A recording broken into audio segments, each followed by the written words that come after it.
자, 오늘 수업 가보도록 하겠습니다. 대신에 혹시 빠지신 분들 있으면 영상이 근데 나는 솔직히 크게 모르겠다. 의미가 있는지. 그런데 일단 영상 찍어서 제가 할 수 있는 만큼은 최대한 해야 되니까.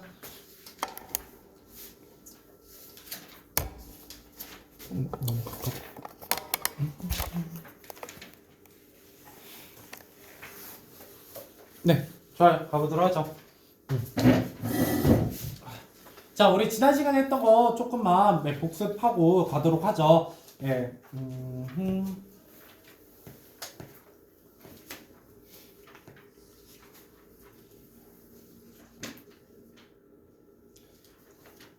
자, 뭐에 대한 얘기했냐?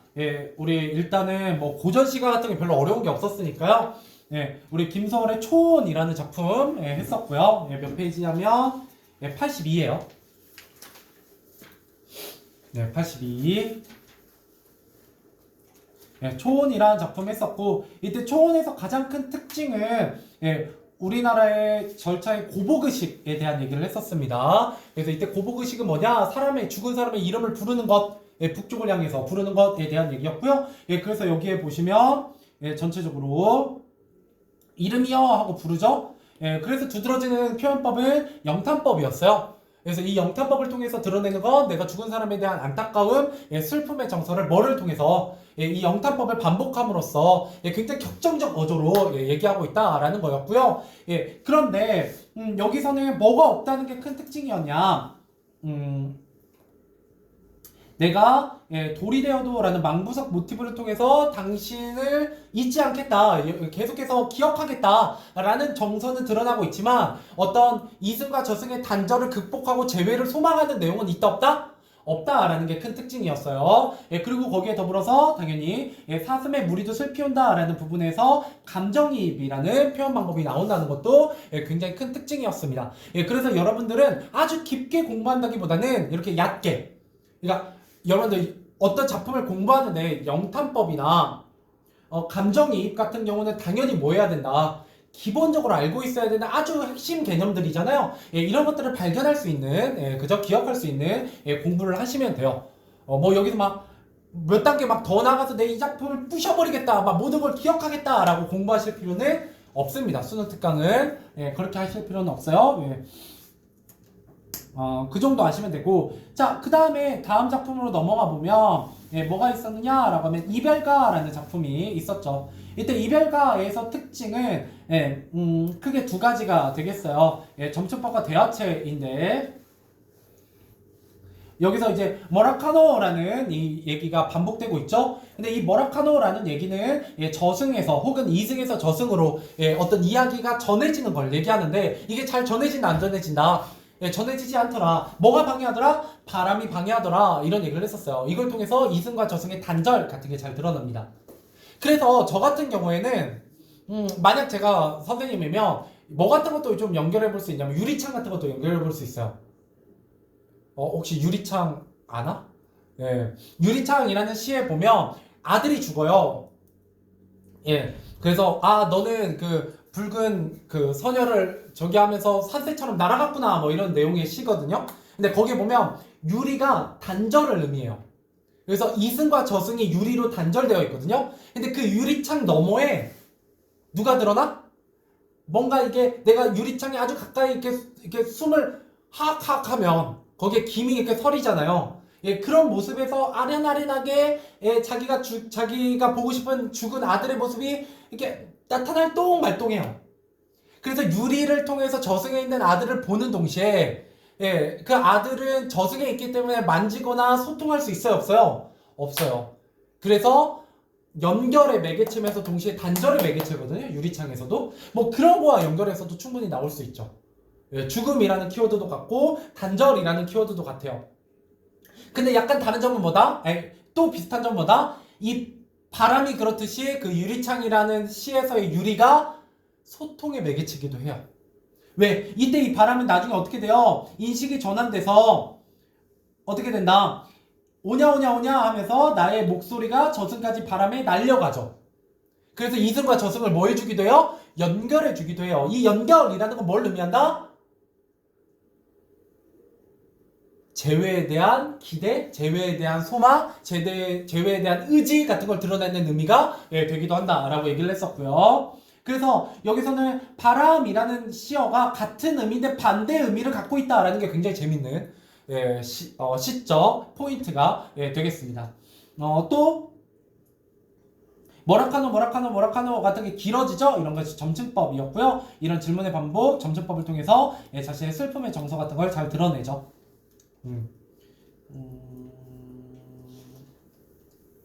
그 다음에 이런 거 동화밧줄 같은 거 썩어서 동화밧줄은 사과색이 내리는데 이때 동화밧줄이 사과 내린다 라는 건 뭐다? 인연의 소멸을 의미한다 뭐 이런 것들 얘기를 했었습니다. 뭐 이 정도.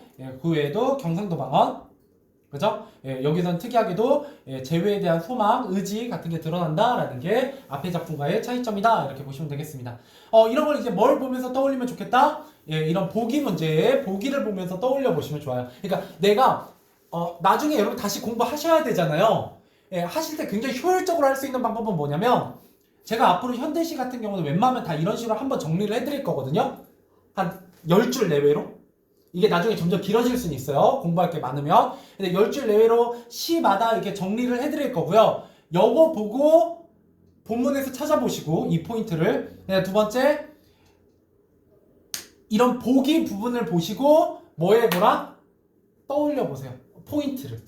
이 작품은 이 죽음에 의한 저승과 이승의 단절과 소통, 그거에 대한 대응 방법에 대한 차이점을 물어보고 있구나 라는 걸 포인트로 떠올려 보시면 좋다고요. 왜 이 작품이 실려있는 이유가 바로 그것 때문이에요. 근데 여러분들 아마 또 떠오를 가능성이 높아요. 생각보다. 그러니까 정확한 내용은 안 떠오르더라도 포인트가 일단 떠오르면 나중에 여러분들이 좀 반복하면서 공부하기가 좀 더 수월해집니다. 알겠죠? 이렇게 보시면 되겠고, 오늘은 고전시가 먼저 할게요. 고전시가 2강까지 했나? 2강까지 했네요. 3강으로 가보죠. 오늘 3강하고 현대시 2강 하면 되는구나. 가보도록 하겠습니다. 나중에 영상 보면 내 이마만 둥둥 떠다니겠구만. 자, 뭐부터 볼 거냐면 여러분 딱 봐도 뭐예요? 갈래가 시조죠? 그러면 항상 여러분들 뭘 떠올려 보셔야 돼요? 갈래에 대한 얘기는 기본 중에 기본이에요. 여러분 지난 시간에는 갈래에 대한 얘기를 할 때 보이는구나. 갈래에 대한 얘기를 할 때 뭐가 나왔었냐면 고려가요 나왔었고요. 경기체가 나왔었어요. 그 다음에 한시가 나왔었거든요. 그러고 나면 당연히 우리 주로 고전 시간에서 뭘 더 많이 다루게 된다? 시조를 많이 다루게 됩니다. 그러면 시조는 항상 뭐를 떠올리셔야 되면 평시조의 특징과 뭐의 특징? 사설시조의 특징 같은 거 좀 항상 봐두셔야 되죠. 나 이거 설명 말로 해도 되지? 자, 시조라는 건 기본적으로 한 3가지 정도의 특징을 꼭 가져야 돼요. 첫 번째는 뭐예요? 초장, 중장, 종장의 3장 구성. 그죠? 3장 6구 45저 내외라는 평시조의 형식부터 출발한다 라는 거고요. 사설시조는 어떤 특징이 가져요? 근데 초장 또는 중장이 2구 이상 길어진다. 저랑 계속 해오셨던 분들은 이 얘기 정말 많이 들었죠. 꼭 알고 계셔야 돼요. 이런 기본 내용은 고려가요 같은 경우는 3단 구성, 분연체, 후렴구나 여음구. 그죠? 그래서 궁중음악에 편입되는 민요, 원래 평민들이 지었던 민요의 성격을 가지고 있다. 뭐 이런 얘기 했었고요. 그 다음에 고려가요는 언제 기록돼요? 이거 시험에서 잘 나온다. 원래 2학년 때까지. 고려가요는. 여러분 고려가요 읽으면 뭘로 써져 있어요? 중세국어로 써져 있어요. 중세국어로 써져 있다는 건 뭘로 기록된다는 얘기요? 한 중세 국어로 우리가 보고 있으니까 한글이에요. 여러분 창기파랑가 보시면 뭘로 기록되어 있어요? 물론 중세어로 되어 있긴 하지만 그 밑에 뭐도 써 있어? 한자가 써 있어요. 그렇다는 얘기는 원래 한자로 기록됐다는 얘기거든요. 그러니까 눈치가 좀 있으셔야 돼요. 그러니까 무조건 외우지 마시고 외우면 헷갈리거든. 이게 갈래가 너무 많기 때문에 헷갈려요. 그러면 고려가요는 한글로 기록됐어요. 근데 고려시대에는 한글이 있어요, 없어요? 없거든요. 그러면 원래는 뭘로 불리다가 민요처럼 궁중음악으로 불리다가 뭐가 된다? 한글이 창제된 이후에 기록에 남아요. 이해되시나요? 여기까지? 예, 이런 것들 좀 보시면 좋겠다. 예, 그에 비해서 시조는 이런 형식 같은 경우나 그 다음에 두 번째 또 뭐 있어요? 사음보. 그죠? 그 다음 3, 4조나 4, 4조 같은 거 얘기했었어요. 예. 근데 이 사음보가 따라오면 당연히 뭐가 떠올려야 돼요? 삼음보가 떠올라야 돼요. 삼음보는 뭐가 삼음보예요? 우리가 배웠던 고전시가 갈래 중에는 고려가요예요. 왜? 고려가요가 민요적 성격이라고 했잖아요. 왜? 삼음보가 뭐니까 민요격 율격이잖아요. 그러니까 이게 다 연결되어 있다고 생각보다. 그리고 민요적 율격은 우리 현대시에서도 공부했어요. 지난 시간에. 어떤 작품? 김소월 작품. 예, 삼음보, 7호조. 예, 뭐 이런 것들하고 연결이 좀 되어 있어요. 원래 김소월 작품이 기본적으로 그런 민요적 율격을 가지고 있는 작품이거든요. 예, 그런 것들을 떠올리시면 좀 좋습니다. 나 지난 시간 현대시 할 때 안 했나? 마지막에 썼을걸? 7호조랑 삼음보? 예, 나 썼던 것 같아요. 자, 아무튼 그거 나중에 확인해 보시고 그 다음에 세 번째, 평시조는 주로 누가 지었어요? 기생이나 양반이 지었어요. 그렇기 때문에 주로 주제가 뭐예요? 유교적 덕목들, 예, 효, 충, 뭐 이런 것들, 아니면 자연에 대한 얘기가 주를 이루고 있고요. 예, 그 다음에 사선시조는 뭐 어때요? 평민이 지었거나 중인들이 지었어요. 평민이나 중인이 지었기 때문에 좀 더 어때요? 주제가 현실적이죠. 그러니까 진솔해요. 그죠? 솔직하고 진솔한 어떤 주제를 갖고 있죠. 사랑에 대한 얘기. 그죠? 보통 대부분 사랑에 대한 얘기고 해학적 요소, 풍자적 요소들이 아주 짙은 게 사선시조의 특징입니다. 그러니까 이게 그냥 여러분 이제 고3이기 때문에 그냥 자동으로 이게 쭉쭉쭉 나오셔야 돼요. 예, 막 이거 정리한다기보다. 왜? 이거 고등학교 1학년 때도 하고 2학년 때도 했잖아. 그죠? 처음 듣는 거 아니잖아요. 예, 그래도 이거 한 번 더 그냥 말로 하고 넘어가 보도록 할게요. 자, 그러고 나면 몇 번으로 가보실 거냐면 3번 문제로 역시 가보도록 할게요. 예, 3번 문제 먼저 보도록 하겠습니다. 자, 3번 문제 보시면 예, 가에서 다를 감상하는 내용을 적절하지 않은 거예요. 보기를 참고해서. 그 얘기는 무슨 말이야? 무려 새 작품을 아우르는 거에 대한 설명이 이 보기에 담겨 있다는 얘기예요. 그죠? 거의 다 적절하지 않은 거잖아. 그러면 적절한 게 4개잖아요. 그러니까 이 작품을 해석하는 데 굉장히 도움이 될 수 있어요. 예. 자, 그래서 읽어보면 자, 여기서는 뭐를 중요하게 다루냐? 말을 소재로 다룬 시조에서 뭘 얘기하고 있냐? 세속적 언어를 어떻게 보고 있다? 부정적으로 보고, 두 번째, 자연의 침묵을 어떻게 본다? 미덕으로 삼는 것에는 사람들의 이해관계에 상충하는 삶의 공간이 세속과, 그죠? 세속과 그 언어가 지니는 허위성, 뭐가 허위성이야? 세속의 언어가 허위성을 갖고 있다 라는 거에 대한 사람들의 뭐가 담겨 있어요? 반감이 담겨 있다.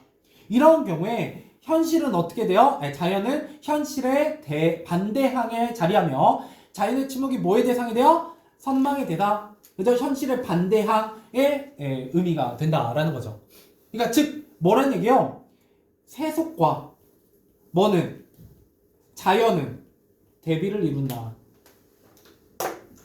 이 세 작품 다 이런 관점에서 읽을 수 있다라는 얘기예요. 그러면 일단 뭐에 대한 얘기일 가능성이 높다? 시조가 자연에 대한 얘기일 가능성이 높아요. 자, 근데 여러분 쓰시면서 생각해보세요. 자, 평시조가 2개고요. 가나가 평시조고 사서시조가 다예요. 세 번째 거예요. 자, 그러면 여러분 자연에 대한 노래는 뭐일 가능성이 높냐면 평시조하고 사서시조 중에 자연에 대한 노래는 뭐가 가능성이 높아요? 평시조가 높죠. 가능성이. 그래서 가하고 나는 자연에 대한 얘기일 거고요. 다는 사서시조니까 뭐에 대한 얘기겠어요? 세속의 언어를 구현한 작품일 가능성이 높아요. 눈치껏. 실제로 그렇습니다. 그래서 그렇게 얘기할 수 있고. 그러니까 이렇게 기억해 놓으면 여러분들이 굉장히 나중에 다시 한번 복귀할 때가 되게 편해진다고요. 그냥 막 무조건 접근하는 게 아니라 여기서는 여기 보기 보니까 세속과 자연에 대한 얘기였구나 라고 하면서 접근하시면 좀 더 공부하기가 수월할 겁니다.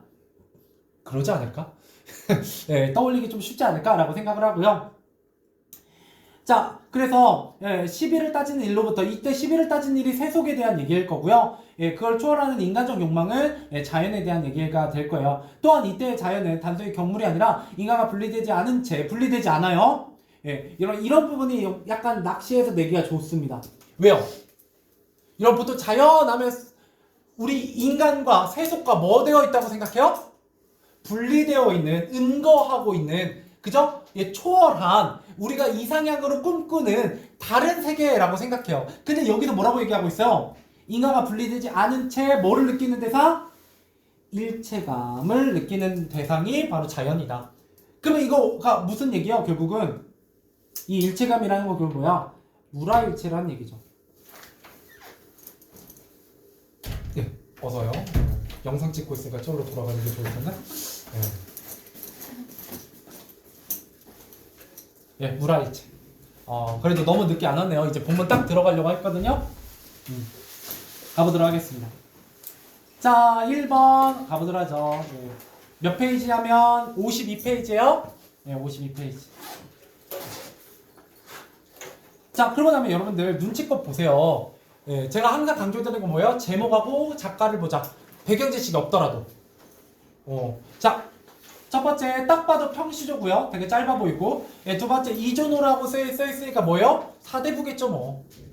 두 번째 역시 평시조고요. 성혼이라고 써 있으니까 사대부겠죠. 세 번째 딱 봐도 중장이 되게 길고요. 그죠? 작자미상이라고 되어 있으니까 사설시조의 평민의 노래겠구나 라고 접근하시면 됩니다. 내용은 별거 없어요. 네, 내용은 이제 바로 끝낼 겁니다. 가볼게요. 자, 구름이 무심한 말이 아마도 허랑하다 이렇게 시작하고 있습니다. 자,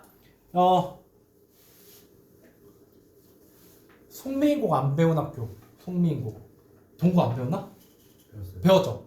네, 그러면 안 배운 학교 없죠? 자, 기억은 안 날 거예요. 근데 제가 얘기해 볼 테니까 혹시 떠오르시는지 보세요. 예, 여러분들 배우셨던 송민국에 보면 내가 사랑하는 님의 소식을 듣기 위해서 산에 올라갑니다. 그죠? 막 산에 올라갔더니 뭐가 가득 끼게 되냐면 구름과 안개가 가득해요. 그래서 님의 소식을 들을 수 있더라 없더라? 없어요.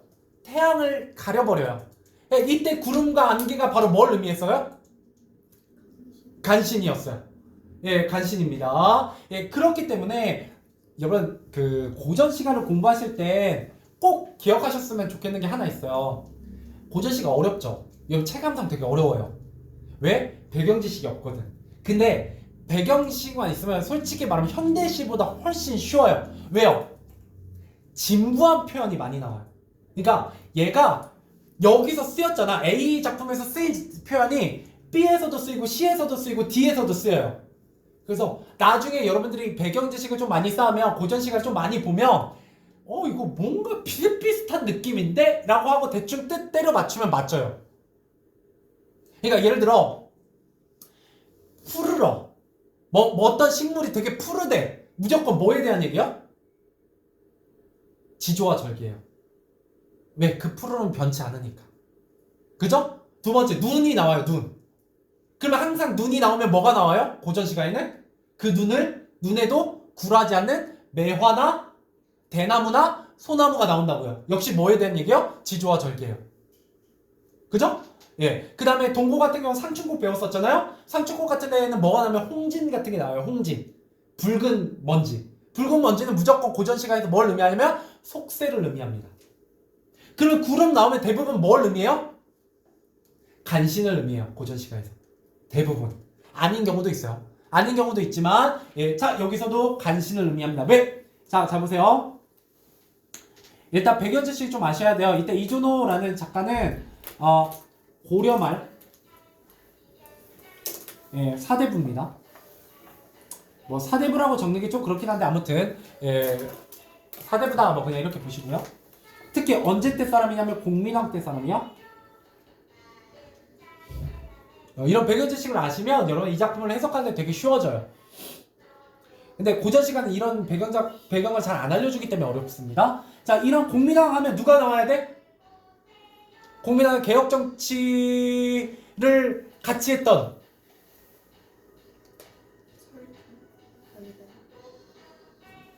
어렵지, 그지? 역사가. 예. 신돈이야?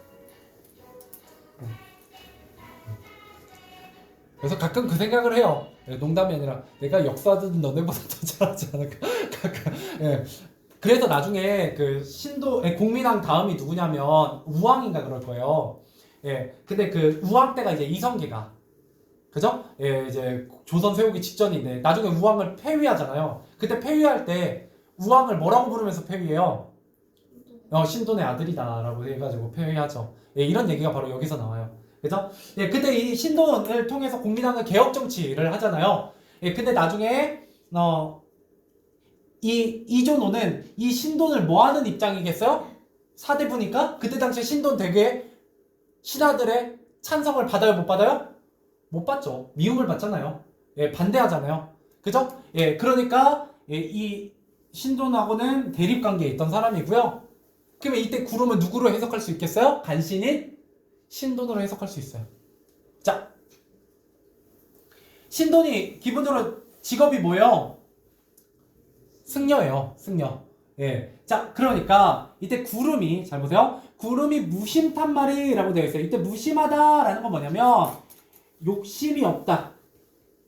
욕심이 없다는 말이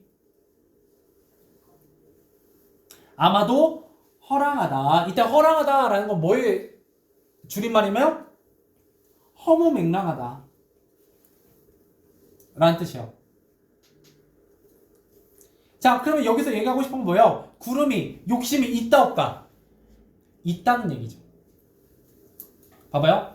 야, 사람들이 구름이 떠가는 모습을 막 봐요. 그러면 구름은 막 여기서 저기로 그냥 정처 없이 떠돌잖아요. 그런 거 보면 나그네 같죠. 예, 그러니까 사람들은 구름을 보고 뭐라고 얘기해요? 아, 무심해. 욕심이 없어. 라고 얘기하는데 그 말이 내가 생각하기에는 아마도 뭐 하다는 거예요? 허무맹랑한 말이다. 뭐가? 구름이 무심하다는 이 말이, 그죠? 구름이 무심하다는 이 말이 허무맹랑해 라고 나는 생각한다는 거죠. 여기까지 됐나요? 자, 그러니까 이때 구름이 바로 누구라는 거예요? 저는 욕심이 없어요 라고 얘기하는 누구? 간신인데, 내가 보기엔 아무리 봐도 간신인데 사람들이 자꾸 욕심이 없고 좋은 사람이라고 얘기하니까 그건 나는 동의하지 못한다 라고 얘기하는 거예요. 이해되셨나요? 여기까지? 자, 왜 그러냐? 나는 그 근거가 바로 여기에 있어요. 자, 중천 하늘 중간에 떠 있어서 임의로 막 돌아다니면서 지 맘대로 하면서 구태여, 굳이 광명한 낯빛, 이때 날빛이 누구겠어요? 태양이에요. 그렇죠. 태양은 항상 누굴 나타내요? 임금이죠. 그죠? 예, 임금을 어떻게 하고 있어요? 따라가면서 덮고 있어요. 그죠? 그래서 덮느냐, 예, 그죠? 영탄법으로 볼 수도 있고요. 그러면 여기서 뭐가 반대돼요? 구름과 날빛이, 그죠? 반대를 이루죠. 예. 그래서 얘가 부정적인 시어고요. 얘가 긍정적인 시어죠. 자, 그러면 여기에선 자연물이 등장하고 있어요. 자, 근데 이건 자연에 대한 얘기인가요? 물화일체랑 관련이 있어요? 그렇진 않아요. 알겠죠? 예, 이건 약간 충효에 대한 얘기에 가깝습니다. 예, 충효에 대한 얘기에 가까워요. 됐죠? 끝. 네. 자, 나. 여기 이제 대구법이 보이죠? 말 없는 청산이요, 태 없는 유수로다. 갑 없는 청풍이요, 임자 없는 명월이라. 자, 청산, 유수, 청풍, 명월. 여러분 청산, 유수, 청풍, 명월 처음 들어요? 여러 번 들어봤죠? 그죠? 예, 청산, 유수. 보통 어떨 때 얘기해요? 너 말은 청산 유수구나 뭐 이런 얘기 할 때 하죠. 근데 원래 청산은 뭐예요? 푸른 산이고요. 유수는 뭐예요? 흐르는 물이에요. 자, 그 다음에 청풍과 명월은 뭐예요? 보통 자연을 나타내죠. 네, 그래서 얘네들은 다 자연물이에요. 자, 그런데 청산은 뭐예요? 말이 없어요. 자, 우리나라에서는 옛날에 선조들은 말이 많은 걸 좋아했어요? 말이 적은 걸 좋아했어요? 말이 적은 걸 좋아했어요. 여러분들, 그래서 대부분 우리나라 속담은 말을 적게 하라는 얘기예요. 네, 적게 하라는 속담이 좀 맞습니다. 자, 그리고 나면 말 없는 청산, 태, 모양이 없는 무리로다. 이때 말이 없다는 건 자연의 침묵을 미덕으로 삼는 것과 관련되어 있어요. 됐나요? 자, 그래서 값 없는 청풍이요 임자 없는 명월이라. 자, 무료로, 예, 청풍은 무료로 우리가 즐길 수 있다라는 거고요. 그죠? 임자도 없어요. 그러니까 우리가 즐기기 되게 좋다는 거죠. 예, 그래서 이때 청산, 유수, 청풍, 명월은 다 뭐예요? 자연이에요. 당연히 뭐고요? 예, 긍정적인 것들이에요.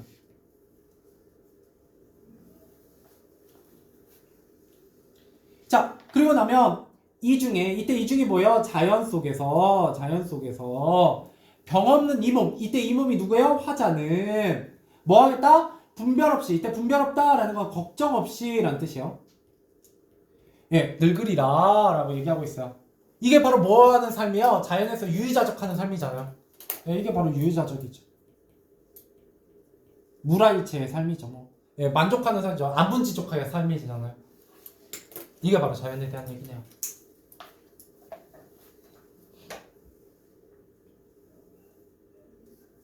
됐죠? 자, 그 다음에 작자미상으로 와볼게요. 여기에는 어떤 해학과 이런 것들이 나와 있는지 한번 가보죠. 자, 대천바다 한가운데, 이때 대천 하면 어디를 의미하냐면 그냥 큰 바다예요. 예, 그 대천은 아니고요. 예. 중침새침 빠지거다. 이때 중침새침 뭐냐면 바늘이에요, 바늘. 예. 자, 바늘이 바다의 한가운데 빠졌어요. 찾을 수 있어, 없어? 없죠. 근데 뭐라고 얘기했냐? 연하면 한 10명 정도의, 예, 그냥 혹시 궁금해 하실까봐 안 써도 돼요. 안중에서. 예, 10명 정도의 사공놈이 끝이 무딘 상아떼. 이게 노예요, 노. 예, 배에서 젓는 노. 예, 근데 그 노가 이제 끝이 무뎠어요. 이렇게 둥글죠. 자, 그 노를 끝끝이 둘러매요. 일시에 소리치고 와 하면서 뭐 했다는 거예요? 귀 깨어내단 말이. 이제 귀를 깨어냈다라는 건 뭐예요? 바늘귀를 이렇게 이런 구멍 있죠? 바늘의 구멍. 그 바늘 구멍을 바늘귀라고 해요. 거기다 실을 넣어서 꿰는 거잖아요. 근데 뭘로 꿰다고요? 바다에 빠뜨린 바늘을 내가 뭉퉁한 노로 꿰서 꺼냈다는 얘기예요. 가능해요? 불가능해요? 불가능해요. 이건 뭐냐면 과장법입니다. 불가능한 상황이야.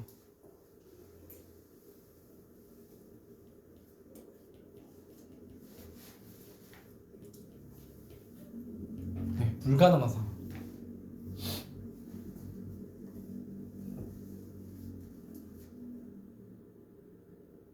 말도 안 되는 얘기죠. 자, 그러면 이런 말도 안 되는 얘기를 왜 하느냐? 이런 것 때문이야. 온갖 세상의 모든 사람들이 온갖 말을 하여도 이미 짐작하소서. 그러니까 뭐 하는 거예요? 소문에 대한 소문에 대한 억울함을 얘기하는 거죠. 야, 세상 사람들이 뭐라고 하든 무슨 얘기와 같으니까, 야, 바다에 바늘이 빠졌는데 그거를 노로 꺼낸 얘기나 같이 허무맹랑한 얘기니까 뭐 하소서 이미 알아서 좀 걸러서 들어주세요. 예, 저 억울합니다 라고 얘기하는 내용이 되겠습니다. 쉽죠? 예, 내용 알고 나면 되게 쉬워요. 예, 내용 알고 나면. 예, 그러고 나면 나중에 문제 풀어보시면 좋아요. 네, 근데 어차피 학교에서 할 거니까요. 예, 그래서 그냥 내용만 하고 넘어가 보도록 하겠습니다. 자, 그 다음으로 넘어가 보죠.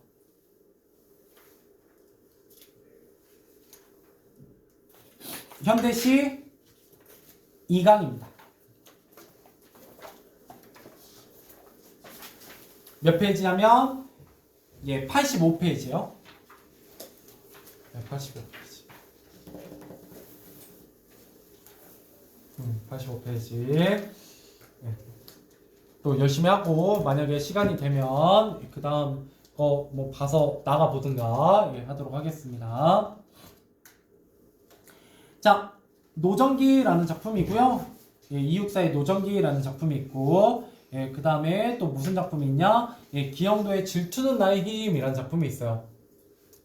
이렇게 보면 여러분들 이 작품이 대체 무슨 작품인지 이해가 안 되잖아요. 일단 이육사는 좀 알고 계셔야 돼요.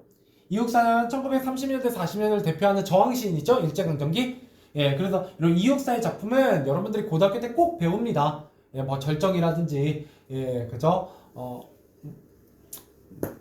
굉장히 많아요. 근데 좀 어렵습니다. 근데 이 노정기라는 작품은 잘 안 나오는, 잘 안 다루는 작품이긴 해요. 그래도 유명하니까, 예, 봐두시도록 하죠. 자, 얘는 뭐부터 볼 거냐면, 이 다음에 있는 3번 문제 먼저 볼게요. 역시 뭐를 통해서 이 작품을 해석해보자. 예, 보기를 바탕으로 가문당과 나무단의 감상 내용을 한번 보도록 하자라는 거예요. 자, 읽어볼게요. 자, 이육사의 노정기와 기영다의 질투는 나의 힘이라는 작품은 모두 화자가 고통스러운 시간을 회고하며 부정적 자기인식을 드러내고 있는 작품입니다. 그러니까 뭐냐면 회고와 부정적 자기인식 에 대한 얘기를 하고 있는 작품이다 라는 거예요. 이 두 작품 다 이런 공통점이 있다 라고 보시면 되겠어요. 자, 그랬을 때 이육사의 노정기라는 작품은 노정이란 거쳐 지나가는 길이나 과정이라는 의미를 지닌 말로 화자는 자신의 지나온 삶을 회고하며 부조리한 현실 속에서 경험해야만 했던 불안과 고통, 절망 이런 부정적인 자기인식을 드러내고 있습니다. 즉 노정기, 노정에 대한 기록이라는 뜻의 제목은 화자가 살아온 고단한 삶에 대한 기록을 의미합니다. 자, 한편 질투는 나의 힘이라는 제목에는 화자가 삶을 지속할 수 있었던 동력이 결국 타인에 대한 질투였다는 의미가 담겨있다. 그러니까 나는 질투 때문에 이렇게 열심히 살고 있다라는 얘기를 하고 있는 거예요. 그래서 화자는 자신의 삶을 성찰하며 그죠? 자신이 살아온 삶에 자신의 정체성을 찾지 못한 채 타인을 깎아내리고 시기하는 일만 몰두하는 과정이었음을 아프게 자각하여 부정적 자기인식을 드러내고 있다. 이렇게 보시면 되겠습니다. 대충 뭐에 대한 얘기요? 자신의 과거를 돌아보면서 반성하는 내용이다. 부정적 자기인식을 하는 내용이다. 라고 보시면 되겠습니다. 됐죠? 대충 이렇게 보시고 한번 작품으로 가보도록 하겠습니다. 이육사의 노정기 가보도록 할게요.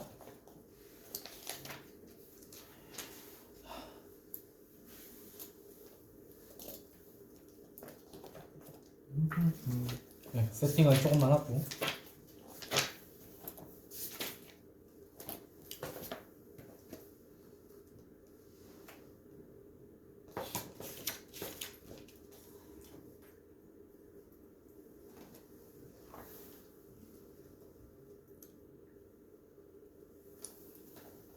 자, 가보도록 하겠습니다. 자, 노정기라는 작품. 자, 원래 노정기라는 뜻은 뭐라고요?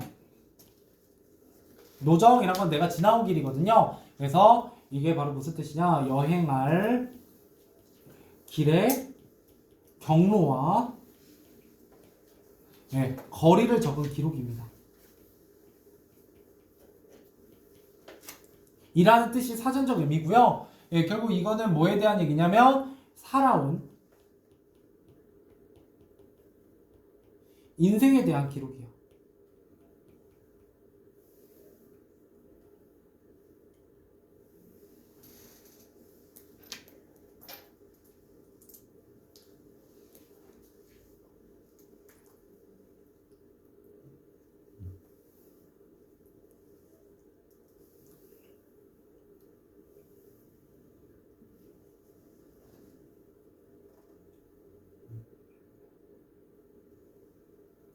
그래서 자신의 삶이 고난과 시련으로 가득한데 이런 불안 속에서 살아가고 있는 자신의 인생을 성찰하고 있는 작품입니다. 이러고 나면 이 뒤에 좀 더 쓸 거는 작품 해석해보고 한번 가보죠. 이육사시 좀 어려워요. 자, 가볼게요. 자, 목숨이란 마치 깨어진 뱃조각이라면서 시작하고 있습니다. 자, 여기서 뭘 알 수 있냐면 이 뱃조각 같은 게 나오잖아요. 그래서 자기의 인생을 항해에 비유하고 있어요. 그래서 이 작품은 특이하게도 어떻게 되냐, 화자의 인생을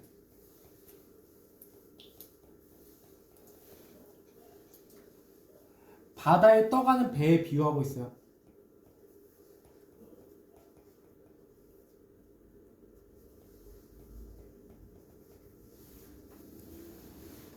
배에 비유하고 있습니다. 배.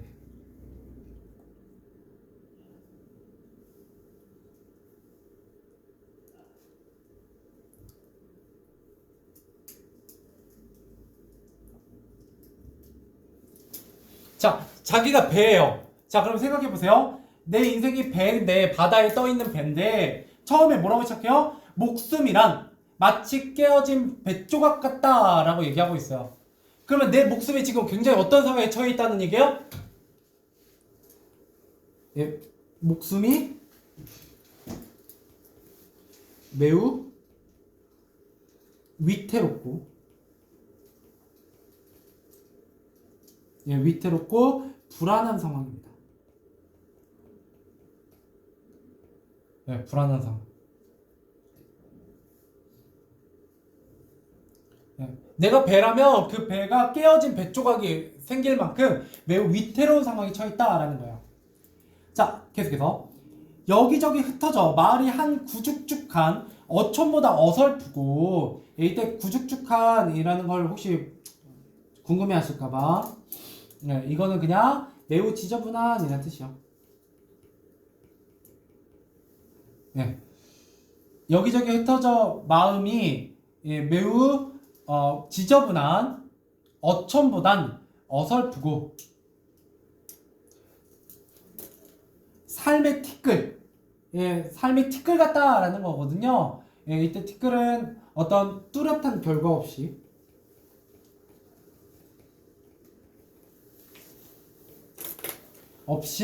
지나온 삶의 모습이에요.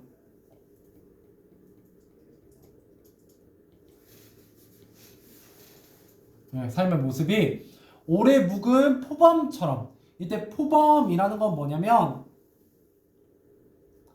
써있네. 예, 밑에 써있구나 어차피. 예, 포범은 배로 만든 도시예요.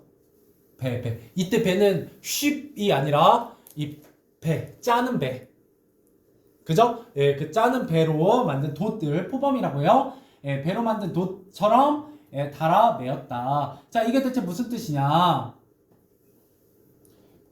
이건 이런 뜻이에요. 예, 불안한 채 살아온 자신의 인생이,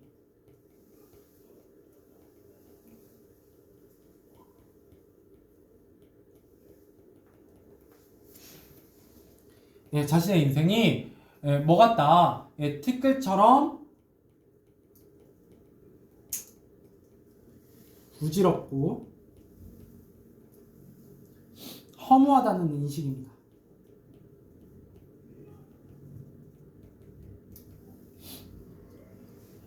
그러니까 내 삶의 티끌만 오래 묵은 포범처럼 달아 메었다. 예.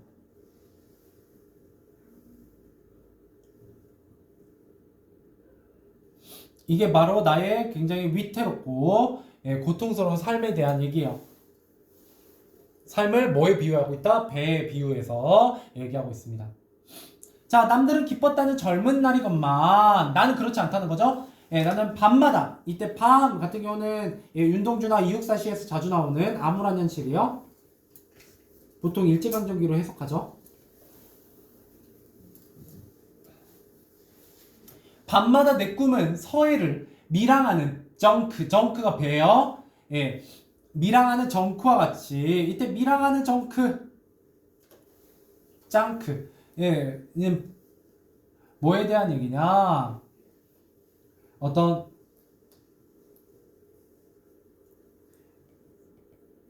낯선 이국에서, 다른 나라에서, 예, 쫓기듯 살아왔던,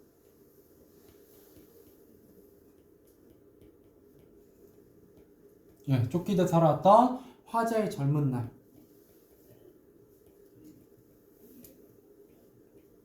이고요.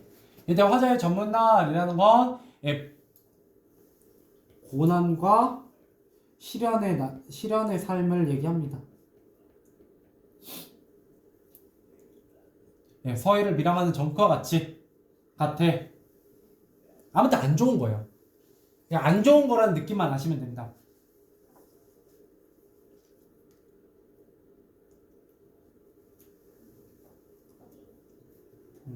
소금에 절고 조수에 부풀어 올랐다. 자, 소금에 절고, 예, 조수에 부풀어 오른 게 바로 뭐예요? 배예요, 배. 자, 이 배는 뭐예요? 나의 지난 인생이에요. 자, 지난 인생이 소금에 절고 조수에 부풀어 올랐다라고 표현하는 건 좋은 의미예요, 나쁜 의미예요?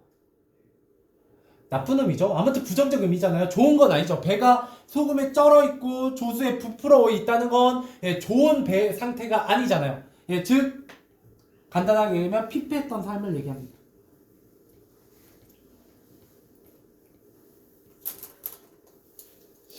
피폐했던 삶.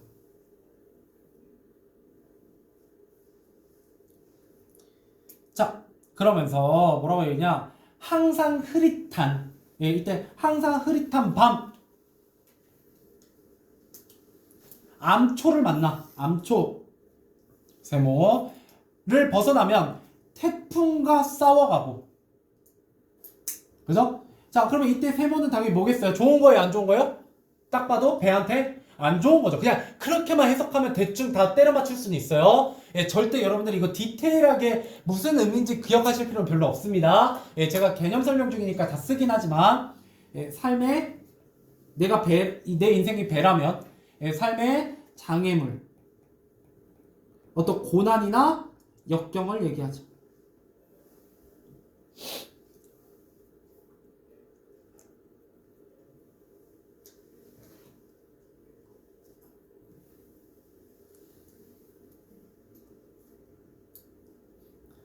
또한 이건 뭐라고도 해석할 수 있냐?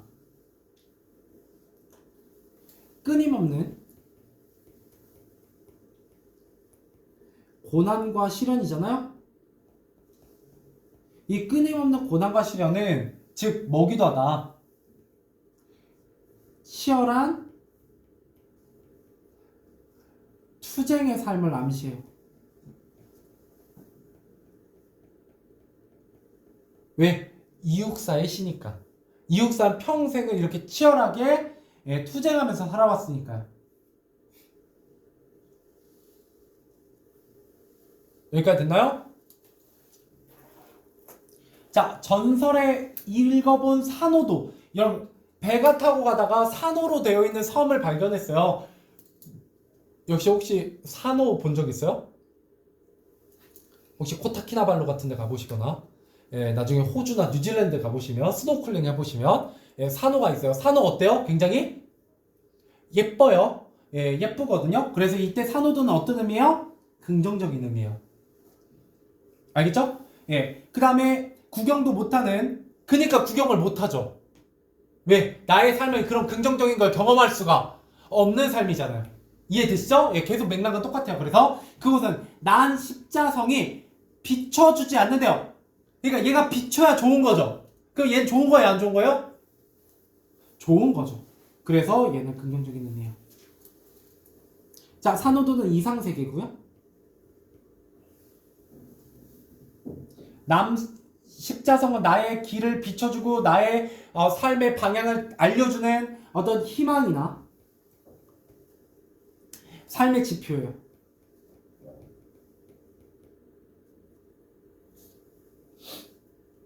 되나요? 근데 이런 게 뭐라고요? 구경도 못하고 비춰주지도 않았다라고 얘기하잖아요. 이건 대체 무슨 얘기냐? 나의 삶은 고난과 시련의 연속이었으며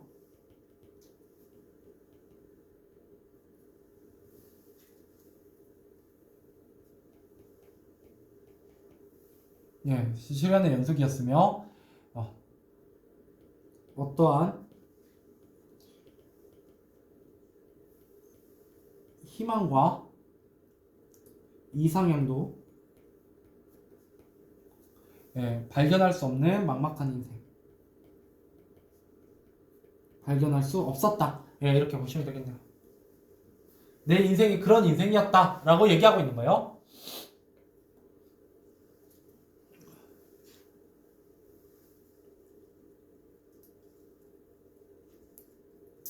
자, 계속 가보죠. 이제 거의 끝나가요. 자, 쫓기는 막 지친 몸이길래, 자, 이때 쫓기는 마음, 지친 몸, 무슨 제시다? 화자의 현재 처지를 직접적으로 제시하는 거예요. 이런 시라는 건 원래 항상 간접적으로 제시하기 때문에 이렇게 뭔가 정서나 상황을 직접적으로 제시하는 부분이 나오면 예, 특이한 부분이 되겠습니다.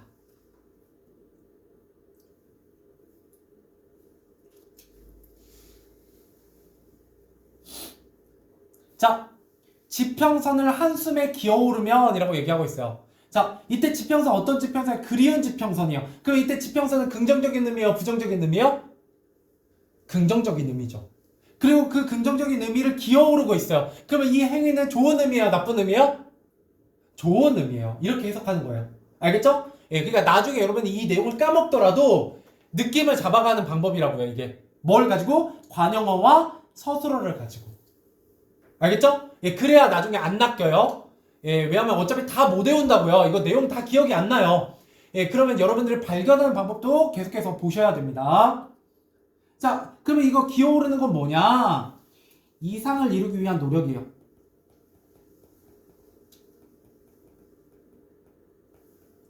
이상을 이루기 위한 노력.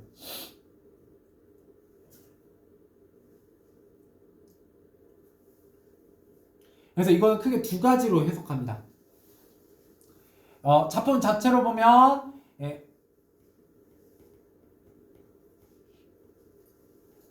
정착하여 사는 안정적인 삶 열망, 삶에 대한 열망이에요. 왜 아까 앞에서 얘기했잖아요. 이육사 뭐 했다? 쫓기듯이 이국에서 타국에서 계속 예, 힘들게 살았다는 거예요. 그러니까 이제 조선으로 좀 돌아가고 싶죠. 그럼 이 조선으로 돌아가려면 어떻게 해야 돼요? 뭐가 돼야 돼요? 통일이 한다. 예, 독립이 돼야죠, 독립. 그래서 독립을 위한 예, 염원과 노력으로 해석하기도 해요. 원래 이육사는 이 독립을 빼놓고는 해석할 수가 없거든요.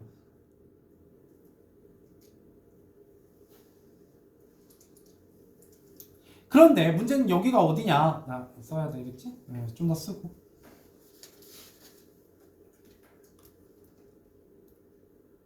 근데 현실은 어떠냐?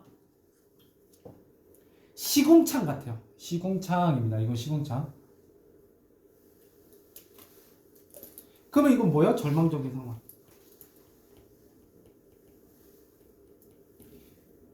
시궁창은 뭐처럼 열대 식물처럼 발목을 에웠었다. 그러니까 내가 뭐 해야 되는데? 지평선에 올라가야 되는데 뭐에 붙잡혔어요? 시궁창이 열대나무처럼 나를 감싸서 못 가게 했다는 거죠. 내가 이상향에 도달하지 못하게 했다는 얘기야. 자, 그런 의미로 해석하게 되면 예, 이런 뜻이 되죠.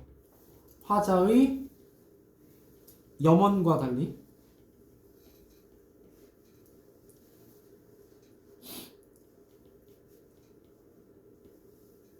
부정적 현실이 자신의 삶을 지배한 나라고 보시면 되겠어요.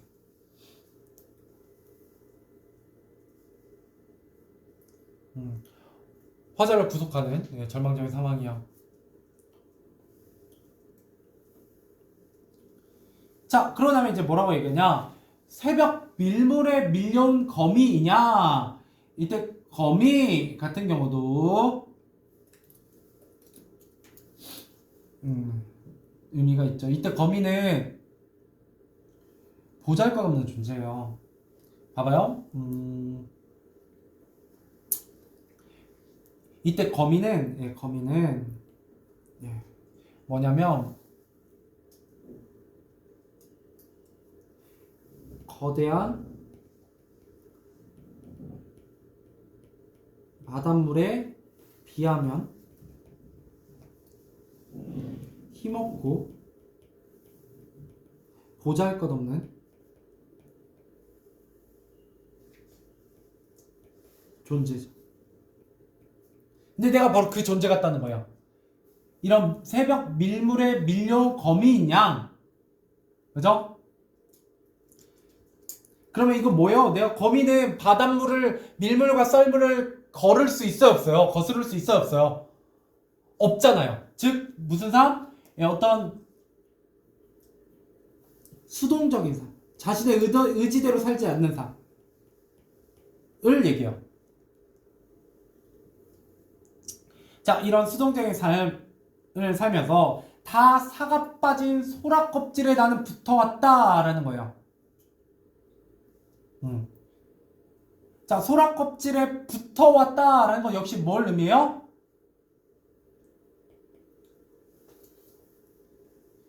주체적이지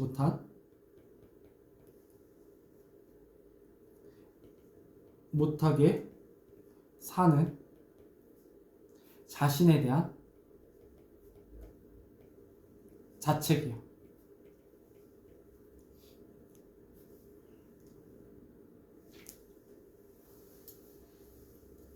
그러면서 먼 항구의 노정에 흘러간 생활을 들여다보면 이게 바로 뭐냐면 얘가 통째로 제목의 의미입니다. 뭐요? 상처뿐이었던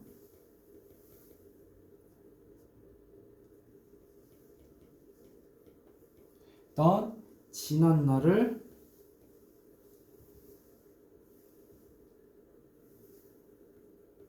날을 회고하는 거죠. 회고하고 있다 이렇게 보시면 되겠어요.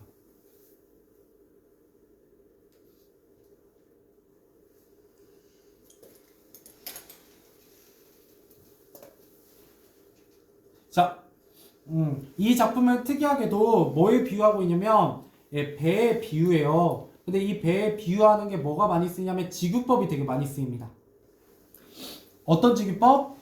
예를 들어 목숨이나 마치 깨어진 백조각처럼 오래 묵은 포범처럼 달아매었다.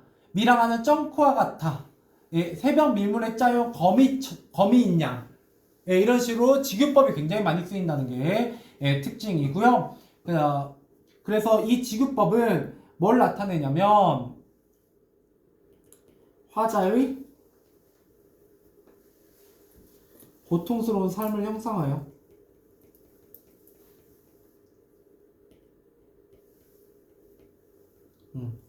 이 지구법에 뭐가 쓰이고 있기 때문이냐면 백조각, 그 다음에 포범,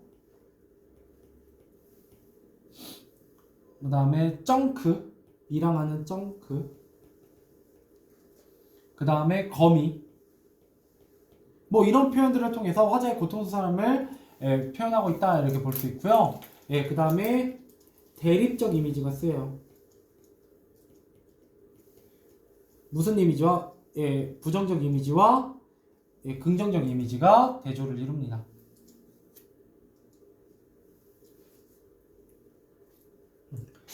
그래서 얘는 포인트만 잡으시면 생각보다 그렇게 어려운 시는 아닌데 표현 자체가 어때요? 굉장히 개성적이고 참신해요. 여러분 그동안 봐왔던 어떤 비유가 아니죠. 그렇게 되면 되게 생소하기 때문에 여러분들 이게 잘 머릿속에 들어오진 않습니다. 그래서 뭐가 중요하다고요? 포인트, 그러니까 전체적인 맥락을 먼저 잡는 게 중요해요. 고통스러운 자신의 삶에 대한 회고. 근데 그걸 뭐에 비유하고 있다? 자신의 인생을 배에 비유하고 있다. 그래서 배와 관련된 다양한 시어들이 사용되고 있죠. 포범이라든지 점크라든지. 물론 거미 같은 건 갑자기 생뚱맞긴 하지만 그럼에도 불구하고 여기에 긍정적인 시어가 없냐? 그렇진 않죠. 지평선이라든지 그 다음에 그 산호도라든지 남십자성이라든지 이런 긍정적인 시어들도 분명히 등장은 한다. 그러면 그렇다고 해서 이게 희망적이냐? 아니죠. 처음부터 끝까지 어때요? 끊임없이 절망적이에요. 그죠? 여기에는 희망에 대한 의지라든지 약간의 희망을 갖는 어떤 모습 같은 게 잘 드러나지는 않는다라는 게 또 특징입니다. 처음부터 끝까지 절망적이다라는 게 좀 특징이죠. 좋아요. 그 다음 넘어가 보도록 할게요. 기영도 질투는 나임. 가보도록 하겠습니다. 이것까지 하고 끝내죠.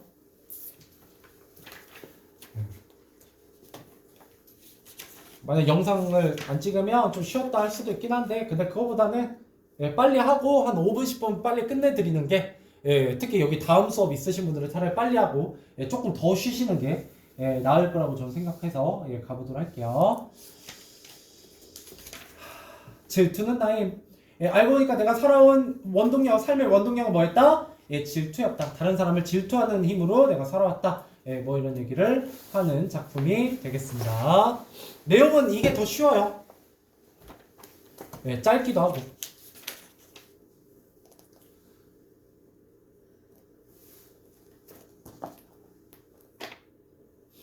가보도록 합시다.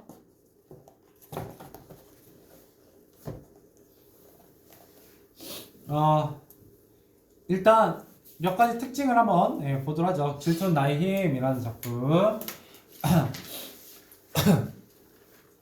아까 노정기 같은 경우는 물론 회고하고 있긴 하지만 자신의 불안하고 고통스러웠던 삶을 얘기하고 있죠. 근데 그거는 반성이라고 얘기하기엔 조금 어려워요. 내 잘못은 아니잖아요. 그죠? 약간 그냥 회고하는 느낌에 가까워요. 반성한다기보다는 내가 뭐 잘못해서 한 건 아니잖아요. 일제강점기가. 근데 얘는 반성이 훨씬 두드러집니다. 특히 뭐에 대한 반성이냐? 얘는 청춘 시절의 반성이야. 청춘 시절에 대한. 자신의 청춘 시절에 대한 반성. 이라고 보시면 좋겠고요.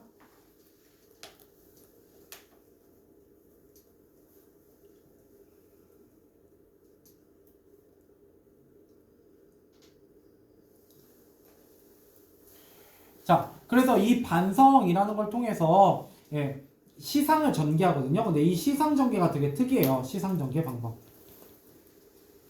시상 전개 방법이 되게 특이해서 좀만 적어놓고 가볼게요.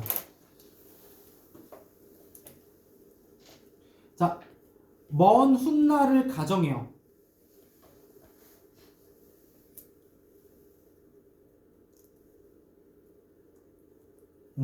자, 그렇게 되면 이제 어떻게 되냐? 현재를 미래의 시점에서 회상합니다.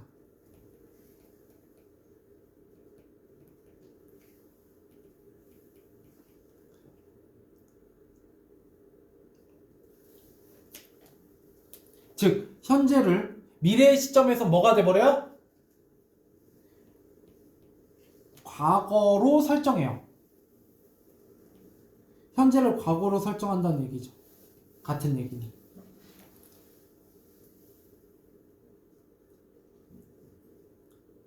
자, 이러면 어떤 효과가 나타나느냐? 성찰을 보다 효과적으로 드러내요.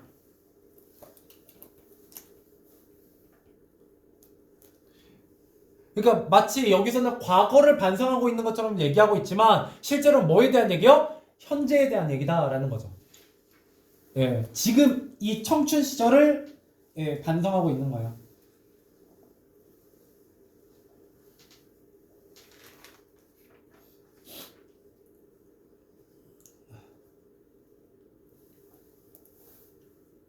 되게 특이하죠? 자, 가볼게요. 자, 아주 오랜 세월이 흐른 뒤에, 그죠? 나이 같은 뒤에, 그죠? 이게 바로 이제 미래의 나예요.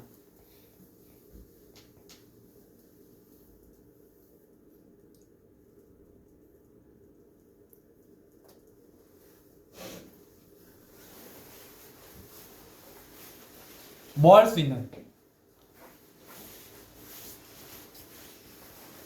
인생을 어떤 돌아볼 나이에 도달한.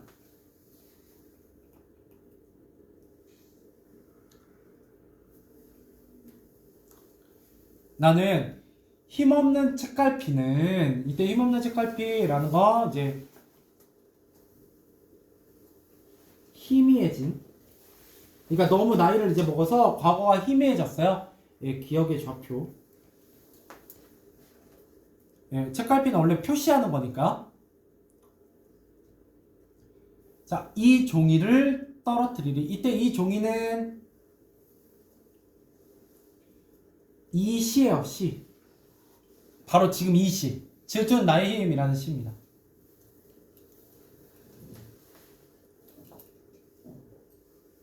자, 여기서 되게 특이한 표현이 나와요. 그때 내 마음을 너무나 많은 공장을 세웠으니, 예, 너무나 많은 공장을 세웠다라고 표현해요.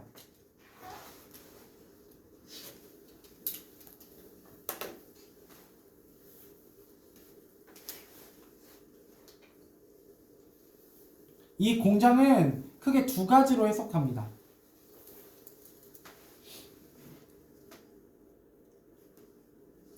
젊을 때의 패기와 열정으로 하고 싶은 것이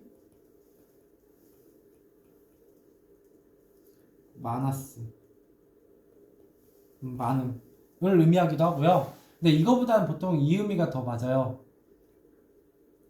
여러 가지 갈등과 질투를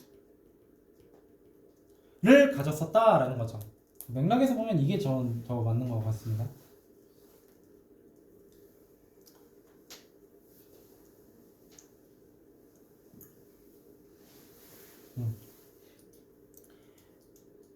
그쵸? 예, 그러면서 어리석게도 그토록 기록할 것이 많았구나. 그러니까 반성할 게 많았구나 라고 구나가 이제 반복될 거예요. 이게 바로 이제 감탄형 어미의 반복이고요.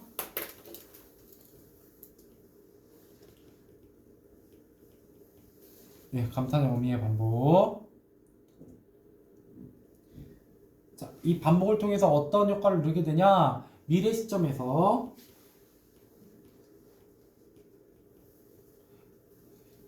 현재를 돌아보며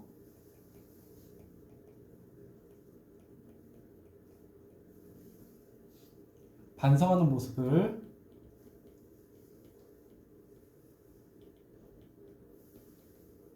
네, 효과적으로 드러냅니다.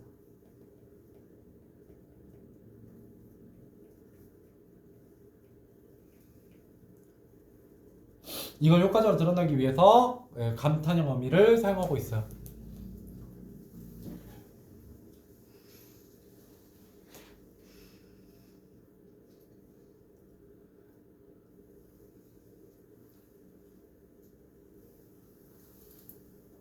자,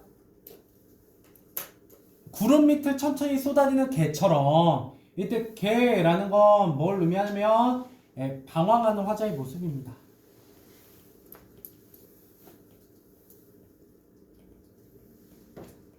모습을 비유하는 거예요.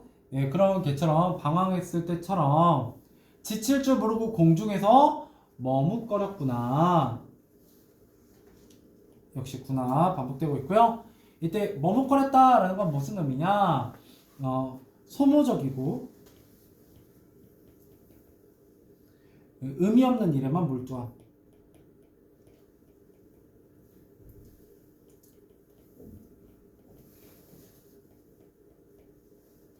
그러니까 내가 젊은 날에 열정과 패기로 뭔가 되게 열심히 한 것 같았는데 결국 무언가를 이루기 위해 적극적으로 행동한 게 없다. 그러니까 무엇인가를 이루기 위해 적극적으로 정작 행동한 건 없더라. 뭔가 많이 한 것 같은데 뭔가 진짜 알맹이 있는 것은 한 게 하나도 없더라. 뭐 이렇게 얘기하는 거예요.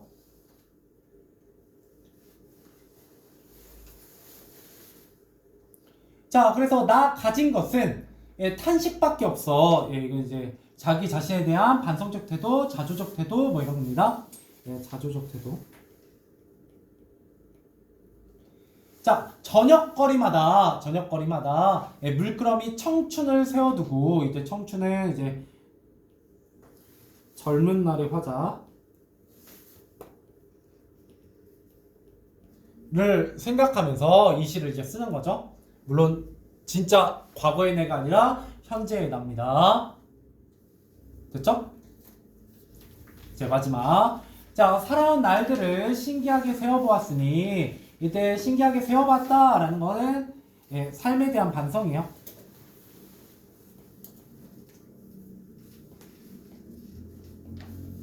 삶에 대한 반성을 했으니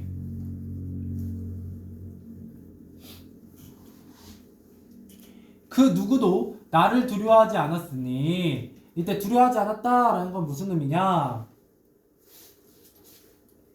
크게 두 가지로 해석되네요. 이것도 두 가지로 자신의 세계에 갇혀 살았다는 깨달음.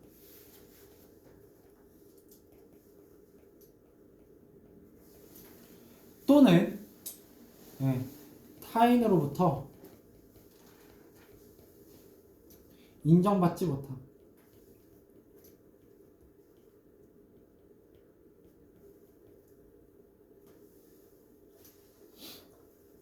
을 의미해요.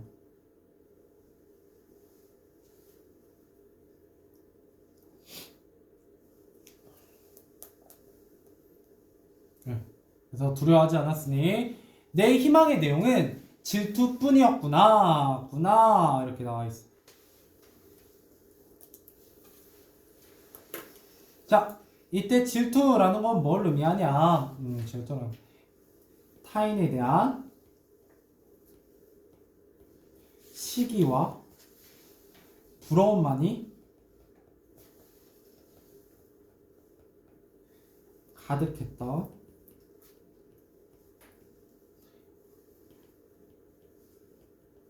화자의 삶에 대한 인식입니다.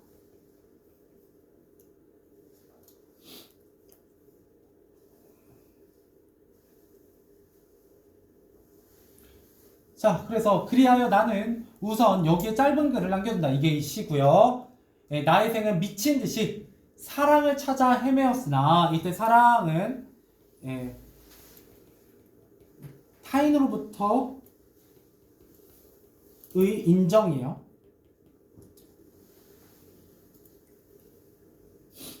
어떤 인정을 받기 위해서 그렇게 노력했으나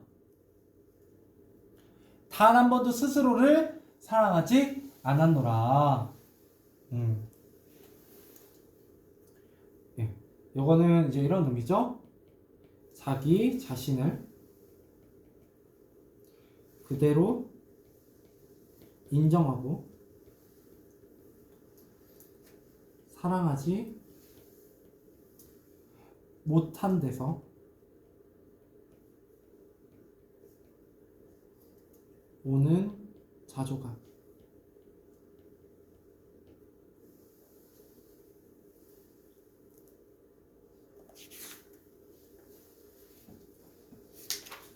입니다.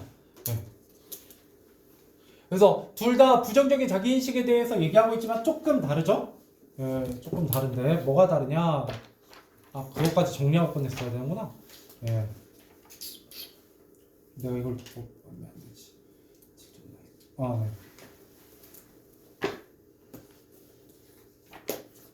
그러고 나면 여기에 시에서 중요했던 거 몇 가지만 정리하고 끝내야죠. 그것만 적고 마무리 해드리도록 하겠습니다. 자, 여기서 중요했던 거 뭐가 있냐라고 했을 때 질투 나의 힘 같은 경우는 일단 시상전개 방식이 되게 특이해요. 그죠? 시상전개 방식이 되게 특이하고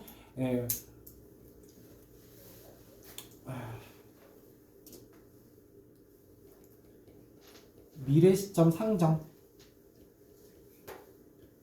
통한 성찰이라는 시상전개 방식이 있고요.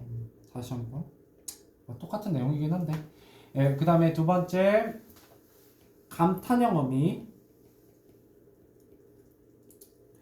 사용하고 있어요. 감탄형 어미. 그래서 주제를 효과적으로 드러내고요. 그 다음에 전체적으로 자조와 성찰이라는 키워드가 이 작품을 전체적으로 보죠. 왜요?